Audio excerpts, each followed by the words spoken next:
You know, the Jason Bourne series, it completely changed the game for spy movies, right? It was so raw, so real, with this hero who was basically a ghost. And for years, we've all been waiting for that one final chapter to his story, a chapter that, well, officially just never came. But here's a crazy thought. What if the perfect sequel, the one we've all been picturing in our heads, isn't locked away in some Hollywood vault? What if it's already out there, created by the fans who know and love this character the most? Because that's exactly what we're diving into today. This isn't a leaked script or some forgotten treatment.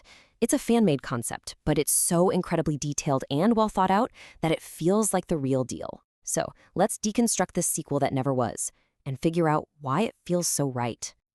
All right, section one, a movie that isn't. So, just to be super clear, what we're about to explore isn't a movie that's actually in production. It's an idea, a pitch, a story that's been meticulously pieced together from everything the last film left behind. And what's so brilliant about this is that it doesn't just hit the reset button. It dives headfirst into all the unresolved stuff from that 2016 movie Jason Bourne. You know, all those loose ends. This isn't a reboot, it's a reckoning. It's the direct follow-up that so many of us have been waiting for. Okay, so now let's get into the meat of it. Section 2, the Helix Protocol plot. At the very heart of this concept is a new threat that somehow manages to feel like classic Bourne and also like something ripped straight from our modern-day nightmares. Say hello to the Helix Protocol. Now, you remember Blackbriar, right? That illegal, off-the-books program? Well, think of Helix as Blackbriar 2.0. It's been upgraded for the 21st century, it's privatized, it's global, and it's powered by AI and automated drone strikes. The enemy isn't just a person anymore, it's a machine. So picture this. The story kicks off with Bourne completely off-grid, hiding out in the Alaskan wilderness. Just try to find some peace. But then a data leak yanks him right back in. He finds out about Helix and, get this, they're using his own DNA, his own memories, as the blueprint for a whole new generation of assassins. And the person who brings him this news? Nikki Parsons. In an amazing twist, she faked her own death, and she's been working from the shadows to take the whole system down. And all of this builds to the perfect final conflict. See, Bourne isn't just fighting another shadowy government agency anymore. He's fighting himself. He's up against Operative Zero, an agent who has all of his skills, all of his training, but none of the humanity, none of the soul that Jason Bourne has fought tooth and nail to get back. But look, a great Bourne story is never just about the action and the plot, is it? It's about the man himself. And that brings us to Section 3, a warrior in crisis. This concept goes deep into what happens to a weapon after the war is supposedly over. Just take a look at this comparison on screen. It really nails the evolution of the character. The old Bourne was all about survival, instinct, and finding out who he was. This new Bourne, he's older, he's tired. He's not looking for vengeance anymore, he's looking for silence.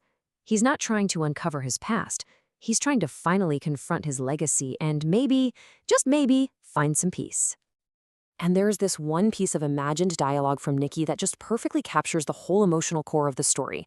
She says to Bourne, "We spent so long surviving, we forgot how to live." Man, that just hits you, right? It sums up their entire journey. It proves this story is about the human cost of it all. It gives it a soul. And speaking of Nikki, we have to talk about her because her arc here is absolutely massive. She is completely transformed. She's no longer the scared analyst caught in the middle of everything.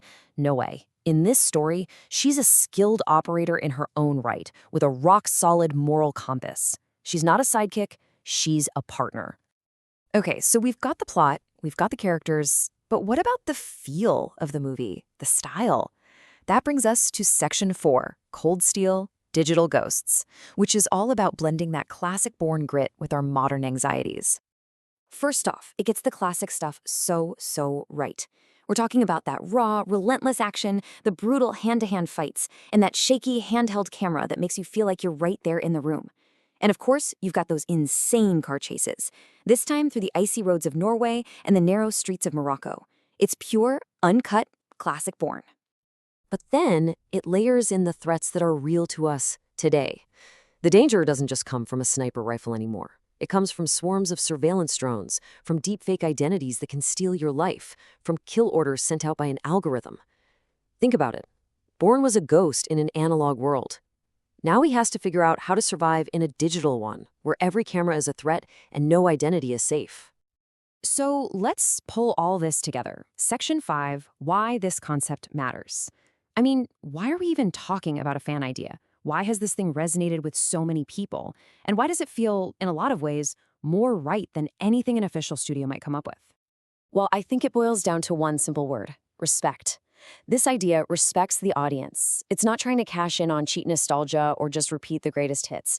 It offers a smart, thoughtful evolution of the story and the characters, and it trusts that we, the viewers, are invested enough to want a conclusion that's actually meaningful. When you strip it all away, this concept just gets what made Bourne great in the first place. It understands that this is a story about human will fighting against a cold, unfeeling machine. It argues that a guy like Jason Bourne is more relevant than ever in our hyper-surveilled world. And most of all, it's a powerful, sobering warning about the true cost of turning a human being into a weapon. And that kind of leaves us with one last big question to think about. We live in this age of constant reboots and revivals, where studios sometimes seem to forget what made us love these stories in the first place.